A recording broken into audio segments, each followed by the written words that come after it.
PR 309 इकाई संख्या 9.1 inks for rappers and food packages की इस कक्षा में सभी का स्वागत है।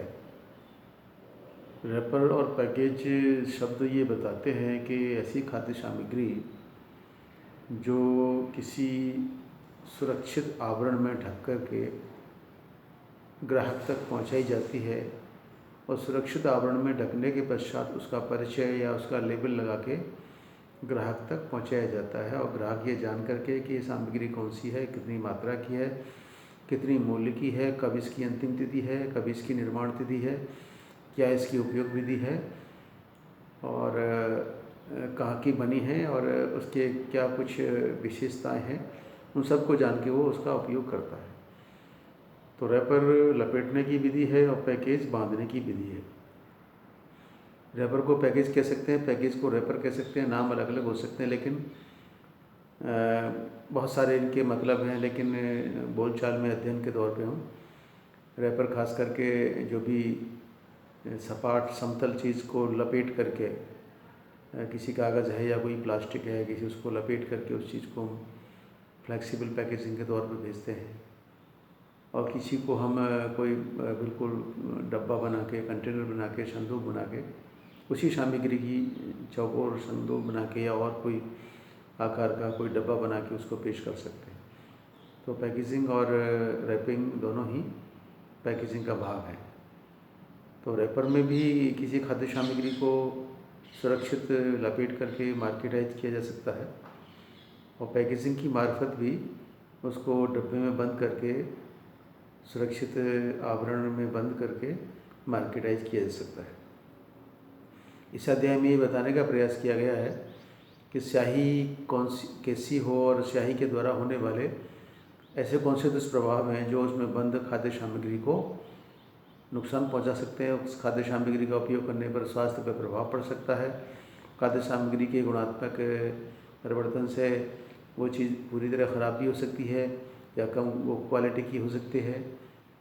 और इस तरह से कुछ रिस्क फैक्टर्स हैं जो इस स्याही वाले अध्ययन में जानना ज़रूरी है कि वे कौन से रिस्क फैक्टर हैं जिनको हमें समझना चाहिए और रिस्क फैक्टर को दूर करके खाद्य सामग्री की पूर्ण गुणवत्ता को बनाए रखने और खाद्य सामग्री के ऊपर पैकेजिंग पर लगे लेबल की स्याही का उपयोग करके हम दोनों के उद्देश्यों को पूरा कर सकते हैं। यानी हमारा प्रिंटेड लेबल भी स्याही के साथ बना रहे और प्रिंटेड लेबल पर मौजूद स्याही हमारे खाद्य सामग्री को नुकसान भी न पहुंचा पाए। इन दोनों बातों को समझना जरूरी है। रैपर को हम एक लचीली पैकेजिंग का एक साधन मान सकते हैं, यानी ऐसी पैकेजिंग विधि जिसमें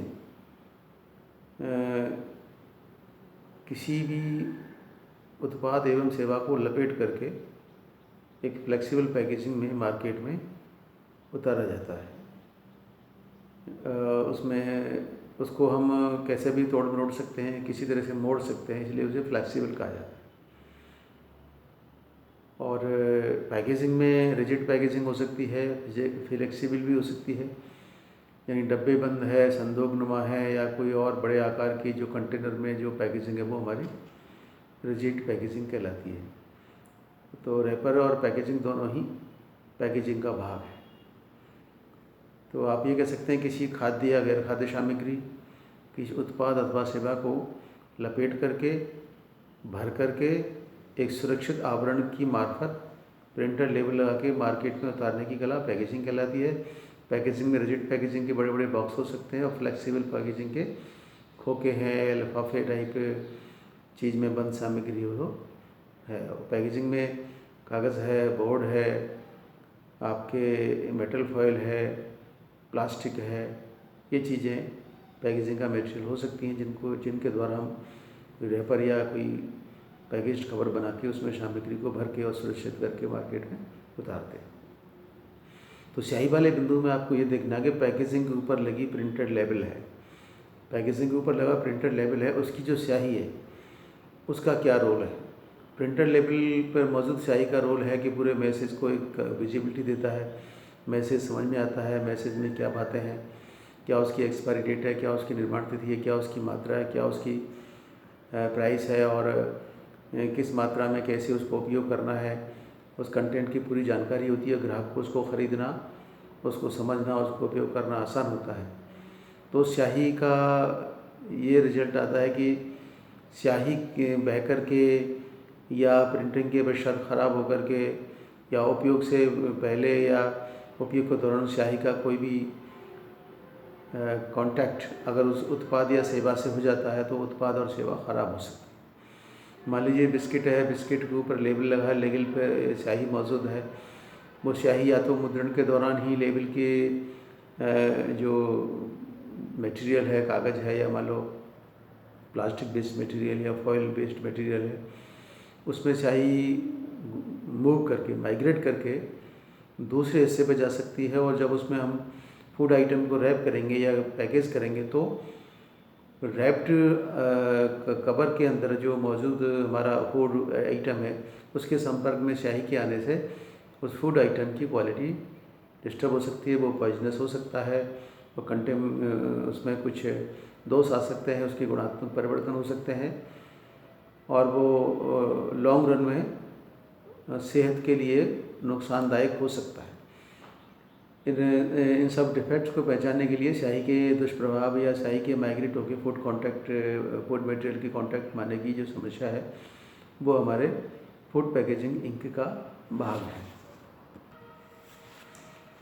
इतनी संक्षिप्त चर्चा के पश्चात में ये लगा है कि फूड पैकेजिंग के अंतर्गत उपयुक्त स्याही को इस तरह का होना चाहिए कि वो जल्दी सूख जाए, माइग्रेट नहीं करे, फूड आइटम के कांटेक्ट में नहीं आवे, मुद्रण के पश्चात अथवा मुद्रण के पश्चात 2-4 महीने या उपयोग विधि जो एक्सपायरी डेट के जो minimum maximum periods of usage होते हैं उसकी अवधि में वो स्याही एटमॉस्फेरिक कंडीशन से पिघल करके या रब हो करके फूड कांटेक्ट के कारण क्वालिटी को डिस्टर्ब न करे, फूड की को वो समस्या से बचने के लिए, उस रिस्क फैक्टर को पहचानने के लिए इसको हमें देखना ज़रूरी है।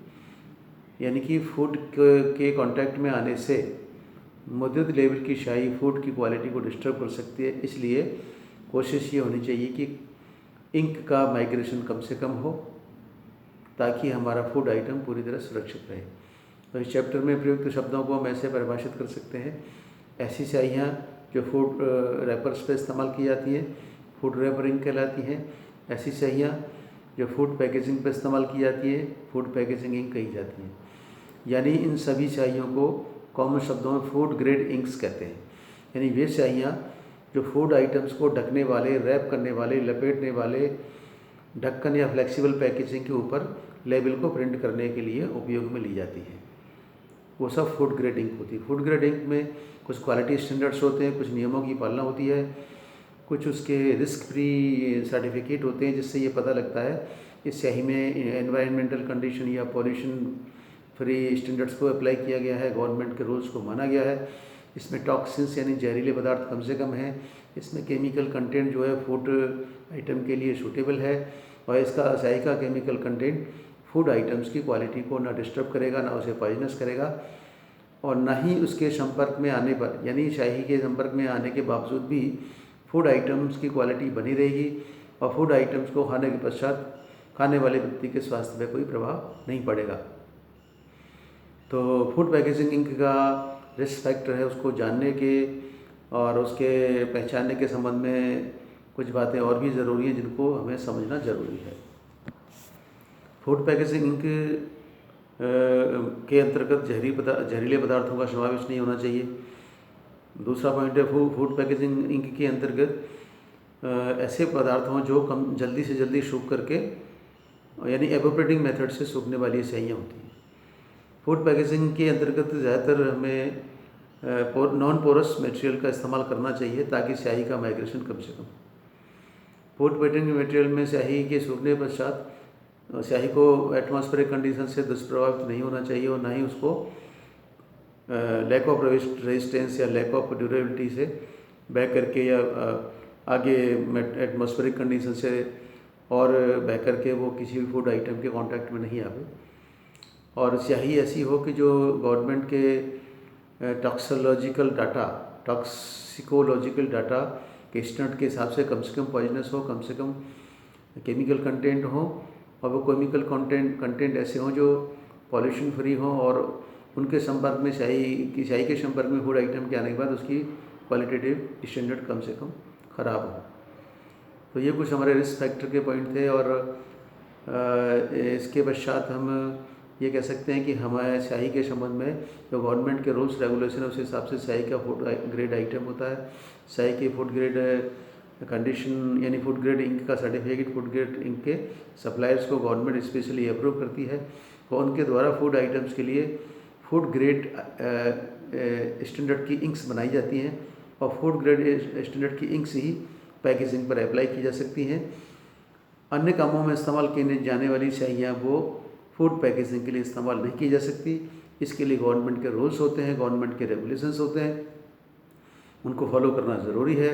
नहीं फॉलो करने पर और अन्य प्रकार की स्याही के इस्तेमाल करने पर व्यक्ति विशेष के उस फूड आइटम को प्रयोग करने के पश्चात होने वाले दुष्प्रभाव के लिए कंपनी ट्रेडमार्क एक्ट या जो भी है गवर्नमेंट के जो रूल्स एंड रेगुलेशंस के तहत वो दंडनीय अपराध की भागीदार हो सकती है।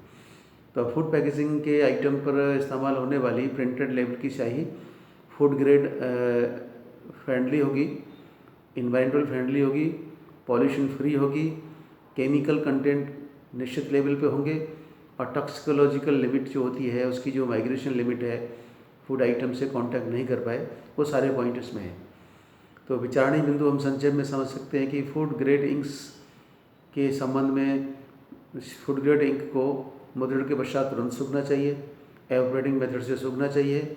उसमें प्रिंटेड होने के पश्चात माइग्रेशन कम से कम होना चाहिए, और यदि किसी कारणवश माइग्रेशन हो भी जाता है तो फूड कांटेक्ट नहीं होना चाहिए। फूड से कांटेक्ट होने के पश्चात उसमें स्याही में ऐसा गुण हो कि वो फूड के क्वालिटी को डिस्टर्ब नहीं कर पाए, और स्याही लंबे समय तक जमी रहे, किंतु वातावरणीय घटकों से दुष्प्रभावित होकर या बियर एंड टीयर करके या नष्ट होकर के या रब होकर के वो फूड आइटम्स के कांटेक्ट में नहीं आवे। और फूड आइटम्स की पैकेजिंग के लिए प्रयुक्त स्याही को गवर्नमेंट के रूल्स रेगुलेशन द्वारा निर्मित फूड ग्रेड सर्टिफिकेट और फूड ग्रेड सप्लायर्स द्वारा निर्मित इंक का ही प्रयोग करना चाहिए। इस तरह हम सावधानी बरत के अपने फूड पैकेजिंग में फूड पैकेजिंग फ्रेंडली इंक का प्रयोग कर सकते हैं, और फूड पैकेजिंग फ्रेंडली इंक के द्वारा अपने जो पैकेजिंग में बंद क्वालिटीफुल माल को क्वालिटीफुल बनाए रख सकते हैं, और उसको दुष्प्रभावित होने से बचा सकते हैं। इस तरह से हम ये कह सकते हैं कि रैपर्स और पैकेजिंग फूड रैपर्स और फूड पैकेजिंग में इस्तेमाल होने वाली स्याहियाँ फूड ग्रेड इंक्स कहलाती हैं।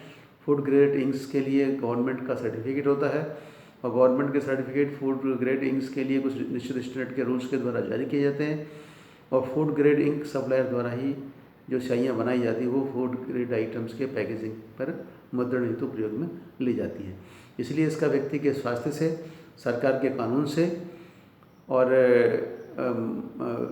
खराब होने वाली सामग्री यानी जो फूड ग्रेड आइटम में लंबी मात्रा में या लंबे ड्यूरेशन के दौरान अगर वो ख़राब हो जाता है तो उससे हमारा इकोनॉमिक लॉस भी हो जाता है। यानी इकोनॉमिक लॉस से बचने के लिए, फूड आइटम्स की क्वालिटेटिव कंडीशन के लॉस से बचने के लिए, और सरकार के नियम को नष्ट होने से या उसके वायलेशन से बचने के लिए हमें फूड ग्रेड आइटम्स की इंक का इस्तेमाल करना चाहिए, ताकि हम अपने फूड पैकेज कवर पर जो प्रिंटेड लेबल है उसकी स्याही से फूड आइटम्स की क्वालिटी को सुरक्षित रख सकें, और स्याही का कम से कम प्रभाव फूड आइटम्स पे पड़े, और फूड आइटम्स हमारे ग्राहक के स्वास्थ्य को नुकसान नहीं पहुंचा सके। इस पर कुछ सवाल हम बना सकते हैं। पहला सवाल बन सकता है कि इंक का माइग्रेशन क्या है। तो ए पे हम कहेंगे मुद्रण के पश्चात स्याही फूड आइटम के कांटेक्ट में आ सकती है। दूसरा है माइग्रेशन स्याही के द्वारा फूड आइटम्स को डैमेज करने की कंडीशन है। तीसरा है ए बी सही, चौथा है ए बी गलत। इसमें दोनों विकल्प सही हैं, और इसमें सी विकल्प आएगा कि माइग्रेशन भी है और माइग्रेट होकर के फूड आइटम के कांटेक्ट में आगे फूड आइटम की क्वालिटी को डिस्टर्ब कर सकता है। दूसरा सवाल है कि फूड पैकेजिंग की इंक कैसी होनी चाहिए। पहला हम कहेंगे कि मिनिमम घातक हो, यानी लेस टॉक्सिकोलॉजिकल हो। दूसरा है फूड के संपर्क में आने के बाद फूड दुष्प्रभावित न हो, और इसका सी विकल्प आएगा सरकार के द्वारा फूड ग्रेड आइटम के सर्टिफिकेट के पश्चात बनी हो, डी आएगा और समझ सही। इसमें तीनों विकल्प का एक मिश्रण है तो डी में सही आएगा, क्योंकि ये फूड ग्रेड आइटम की है, गवर्नमेंट द्वारा अप्रूव्ड हो, इसमें माइग्रेशन कम से कम हो, और अगर संपर्क में आ भी जाती है फूड आइटम के, तो फूड आइटम को कम से कम दुष्प्रभावित करे और वो टॉक्सिक होने या पॉइजनस होने से बच सके, और उसके उपयोग के पश्चात ग्राहकों के स्वास्थ्य पर कम से कम दुष्प्रभाव पड़े। तो यानी माइग्रेशन नहीं होना चाहिए, और माइग्रेशन अगर हो भी जाता है तो फूड कॉन्टैक्ट के पश्चात उसमें कोई पॉइजनस कंडीशन नहीं पैदा होनी चाहिए, और गवर्नमेंट के रूल्स के हिसाब से होनी चाहिए। तीसरा सवाल इसमें बना सकते हैं, फूड पैकेजिंग की इंक को हम क्या कह सकते हैं। पहला विकल्प आ सकता है फूड ग्रेड इंक्स, दूसरा कह सकते हैं food grade certificate based ink, और इसमें सी या तीसरा विकल्प कह सकते हैं ए बी सही, चौथा कह सकते हैं ए बी गलत। तो इसमें दोनों ही बातें हैं, इन्हें फूड ग्रेड इंक्स भी कहते हैं, और फूड ग्रेड इंक्स को सर्टिफिकेट दिया जाता है तब फूड ग्रेड सप्लायर इंक को सप्लाई करता है और मैन्युफैक्चर करता है। चौथा सवाल बना सकते हैं कि फूड आइटम्स पर इस्तेमाल होने वाली स्याहियों को क्या कहते हैं, उनकी क्या विशेषता है। तो आप कह सकते हैं ऐसी स्याहियाँ जो फूड रैपर्स या फूड आइटम रैपर्स और फूड आइटम पैकेजेस के लिए इस्तेमाल की जाती हैं, वो फूड आइटम्स इंक कहलाई जाती हैं। यानी इनको संक्षेप में फूड पैकेजिंग इंक्स कह सकते हैं। ये विशेष स्याहियाँ होती हैं जो गवर्नमेंट के मानकों के अनुसार बनाई जाती हैं।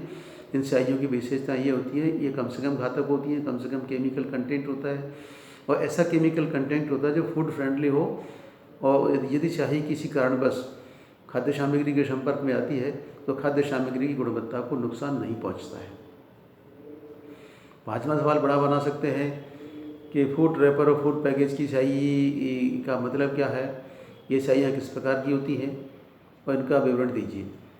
तो आप कह सकते हैं कि फूड रैपर्स और फूड पैकेजिंग पर इस्तेमाल होने वाली स्याही फूड पैकेजिंग इंक्स कही जाती है। Food packaging inks food packaging friendly होती हैं और इनके द्वारा प्रिंटेड लेबल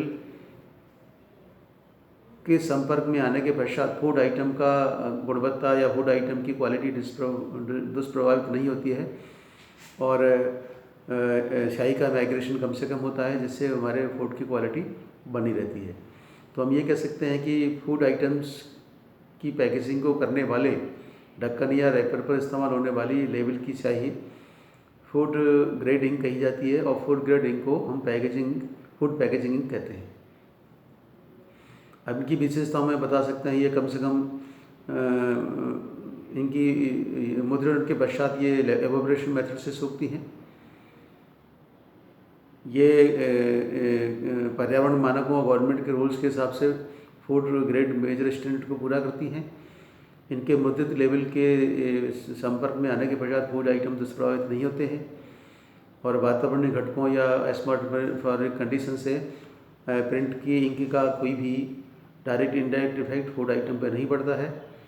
और गवर्नमेंट के रूल्स के हिसाब से फूड ग्रेड सर्टिफिकेट और फूड ग्रेड इंक सर्टिफिकेट और फूड ग्रेड इंक्स के बारे में कंपनियों को प्रमाण पत्र दिया जाता है। तो इस तरह से हम ये समझ सकते हैं कि फूड पैकेजिंग हेतु प्रयुक्त लेबल की जो स्याही है उसको फूड ग्रेड इंक कहते हैं। फूड ग्रेड इंक के लिए भारत सरकार या राजस्थान सरकार या राज्य सरकार द्वारा निर्मित बहुत सारे environmental standard, chemical standards, toxicological standard और स्वास्थ्य संबंधी मानकों को देख करके स्याही की गुणवत्ता के प्रमाण पत्र जारी किए जाते हैं, और फूड ग्रेड इंक के सर्टिफिकेट के पश्चात फूड ग्रेड इंक निर्माता कंपनियों को प्रमाण पत्र दिए जाते हैं, वो इंक सप्लाई करते हैं। और फूड ग्रेड इंक द्वारा होने वाले किसी दुष्प्रभाव या उसके लिए जो स्याही को इस्तेमाल करने वाला जो फूड पैकेज कंपनी है या फूड ग्रेड इंक निर्माता कंपनी है वो जिम्मेदार होती है। अगर उसने इसमें ऐसे केमिकल कंटेंट डाले हैं जो स्वास्थ्य को नुकसान पहुंचाते हैं तो गवर्नमेंट उस पर एक्शन ले सकती है, और कस्टमर भी उस पैकेजिंग में प्रयुक्त खाद्य सामग्री के द्वारा होने वाले नुकसान की भरपाई के लिए न्यायालय में जा सकता है। इस तरह से हम कह सकते हैं फूड पैकेजिंग पर प्रयुक्त स्याही के स्वास्थ्य पर पड़ने वाले मानक, पर्यावरण मानक, सरकार के नियम और उस स्याही के मुद्रित लेबल से होने वाले फूड आइटम के प्रभाव से पहुंचने वाले स्वास्थ्य के दुष्प्रभाव संबंधी कुछ कानूनी प्रभाव इससे जुड़े हैं, और कानूनी दांव पेच भी इसमें शामिल हैं।